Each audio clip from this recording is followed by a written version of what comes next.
Hey everyone, what's going on? Eli here from Deep Discounts Club. Today I'm bringing you a look at this vegan Mia Organics Shine Nourishing Hair and Scalp Oil Treatment. So as you can see, the directions are on the back. You can use this to manage frizz on dry hair or use it to help style easily with wet hair. All I need is a few drops. So I'm gonna go ahead and twist this off.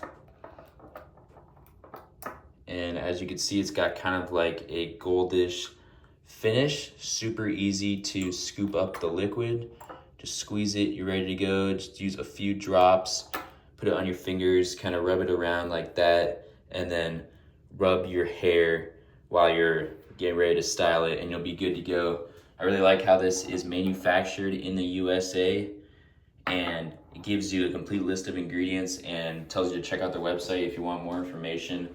Overall, this is super handy. It's really helped tame my hair, and I highly recommend it. Thanks for watching.